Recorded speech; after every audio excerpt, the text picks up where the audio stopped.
and what this is that's external to you and what your own body is, then it's easier to come into a fearless state, because then you know your connection to God. You know what is. You begin to see the possibilities, and you also begin to see how your fears manifest, and you can replace them. You can replace the fear with positive ways of perceiving. It's just like you start fixing things and start getting rid of those fears, and it does come to a point through my own experience where life gets really easy. You can have anything you want. It's okay, because the way it comes to you is not in a way that'll do harm to anyone. And you can heal anything in your body. You can do whatever you want. It's okay. We're supposed to be able to do this. We've just forgotten. And so meditation leads into.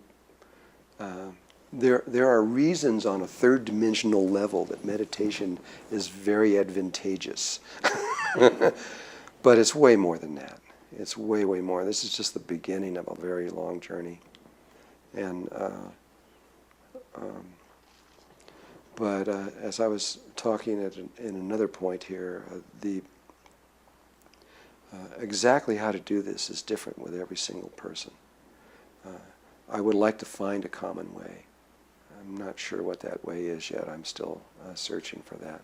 I know the pathway I went through. I also know the pathway that a few other people that I've watched went through that are very different. And everybody's fears are different.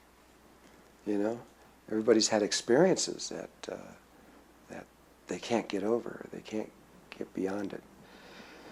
And what you believe is another whole area of life that is important.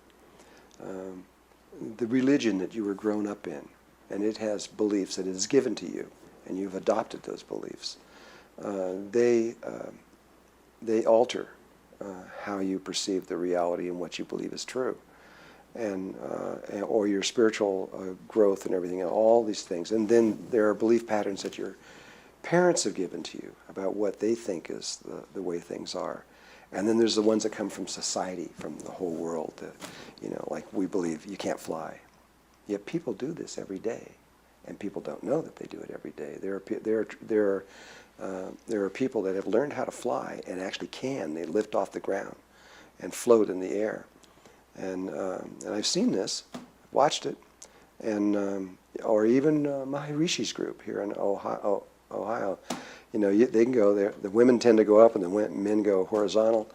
But there, if you want to step into one of their meditation groups, you look at 10,000 people at once doing this kind of stuff, and literally 10,000. And one of their teachers can go up to the ceiling, sit there for half an hour, and just look down at you.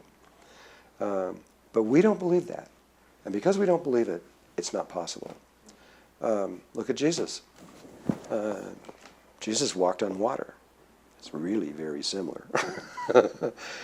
And he's walking on water, and there's the two boats out there with his disciples, and one of those disciples looking at Jesus walking on water. When you see somebody do something like that, like go to the ceiling, float or fly, it breaks down your belief patterns. You could say this is not possible, this is not possible, and somebody does it, and then you go, okay, I guess it is possible. Well, Peter looked out and saw him walking on water. He goes, well, if he can do it, I can do it. Because Jesus kept telling him over and over, anything I can do, you can do.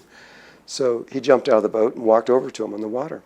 And there he's standing on water too, an ordinary person, not the Son of God or whatever they believe. And there he is standing on water doing exactly the same thing he's doing. But then, somewhere in Peter's body, it could have been his little finger, his ear, maybe his toe or somewhere, one cell said, are you crazy? You can't do this. And bloop, he went into the water. He's swimming around. He can no longer float on the water because he had a doubt.